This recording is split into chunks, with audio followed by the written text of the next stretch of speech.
Imposter syndrome can hold you back from achieving what you really want to achieve. Doubting yourself despite your accomplishments, it's a real struggle whenever you experience imposter syndrome. And today I'm going to try and offer practical solutions, no matter what your industry, to overcome it and finally create the legacy that you want to, work towards achieving your goals. That's what this is really all about. So, what is imposter syndrome? Well, there's this idea of feeling inadequate despite your own accomplishments. As many of you know, I'm in the medical field, and as a physician, right whenever you graduate residency, it is very common to feel like you're an imposter. Even though you have been through the training and um, you're quite competent. Whenever you finally are the one who's making the decisions, it's very common to feel like you don't know what you're talking about, even though you really do. This feeling of inadequacy. You can feel self doubt, fear of exposure, attributing success to luck or external factors, and it can lead to practical or it can lead to a great impact on your daily life, including procrastination, missed opportunities, anxiety, and depression. So I'm going to get into one of these. Oh, let me get this set up here. Here it is. Boom. 8 signs you're fighting imposter syndrome. So, are you really experiencing this? Maybe. Do you downplay your achievements, such as brushing off accomplishments and compliments that you receive, as if you're, uh, just having a lucky day? This was something I experienced whenever I was a brand new attending, and I got compliments on creating this educational elective for residents in my field.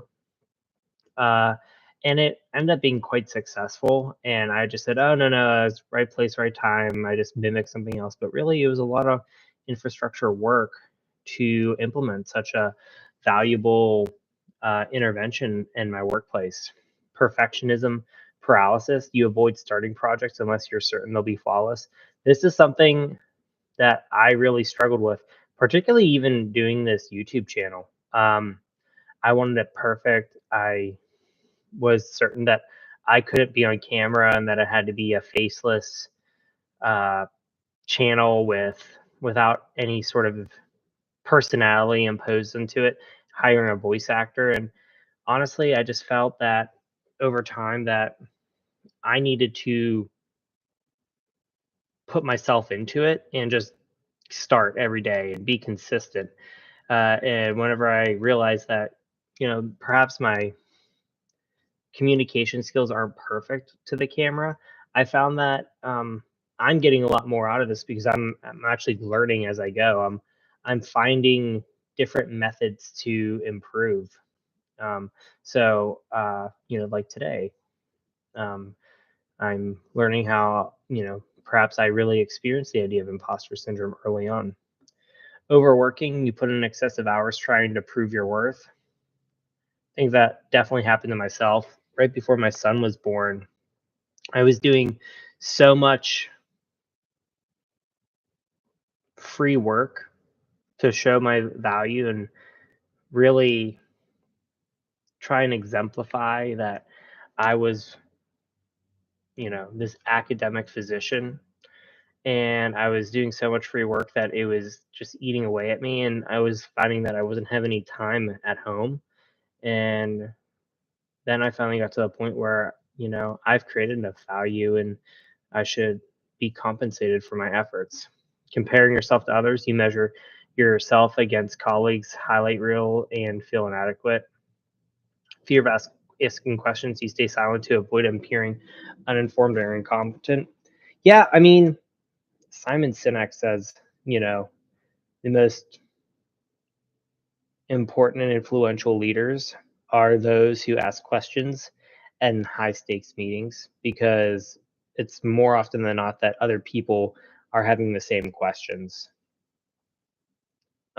And I mean, that's something we learned early on in our lives, and it remains true the whole way through your professional fields. Difficulty accepting praise. That kind of is similar to number one there. Constant self doubt. You question whether you belong in your role despite evidence of capability.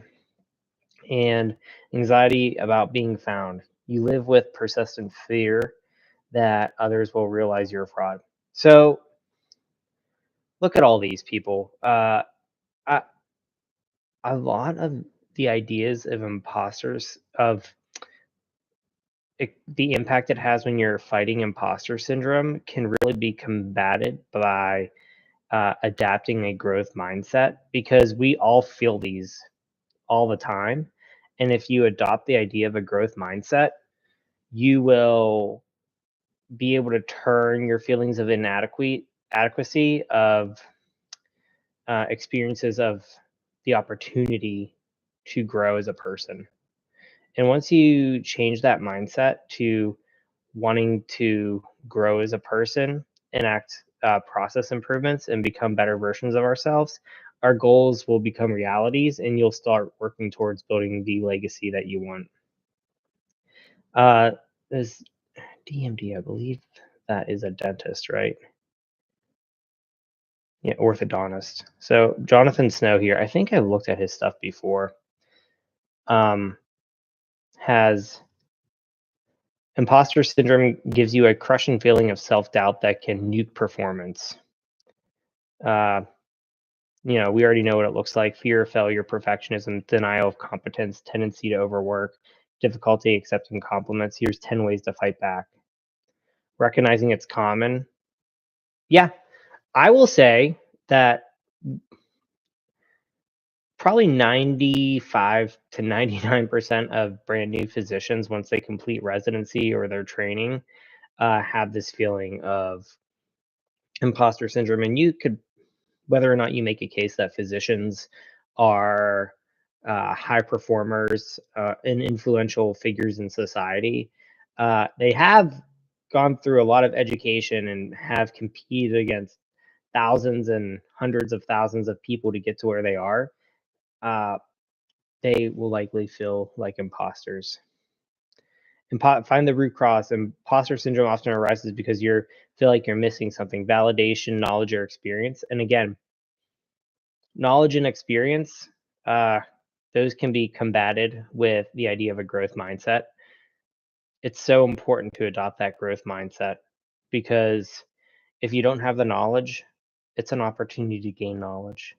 If you don't have the experience, well, many business owners and people in other industries, I'm speaking from the medicine perspective, uh, learn by doing, the idea of apprenticeship, and you need experience.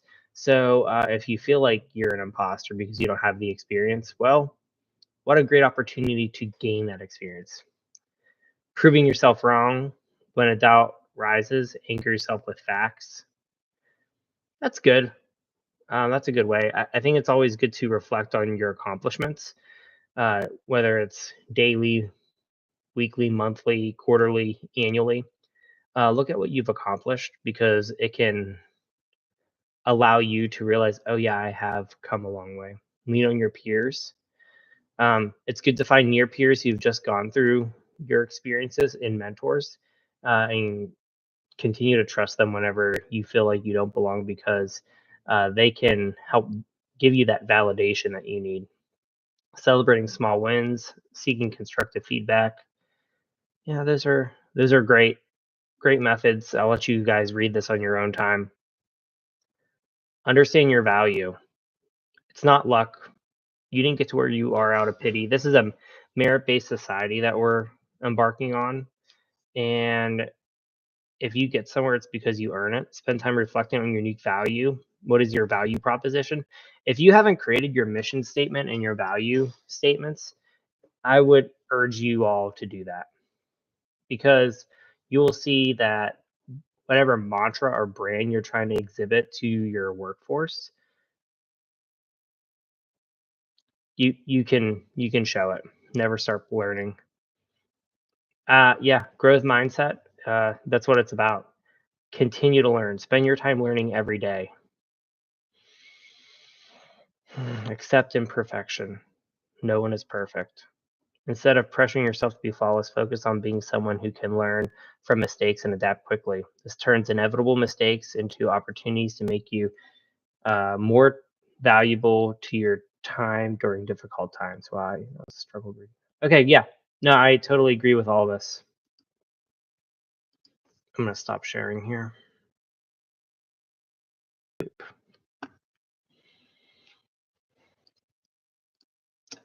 Yeah, I mean, the the world puts this idea that whatever industry we're in, physician, lawyer, business owner, master, welder, artist, painter, chef, uh, so we feel like we ought to be perfect, and we set high expectations for ourselves, and then it breeds in this idea of fearing failure, and failure is just an opportunity to A/B test and find more effective and impactful ways of doing your trade. It's so true. I mean, in today's day and age of social media and societal pressures, it's it's hard to not compare yourself to others, but compete with yourself, and I think you'll go further because you are working towards your own growth and building your own legacy.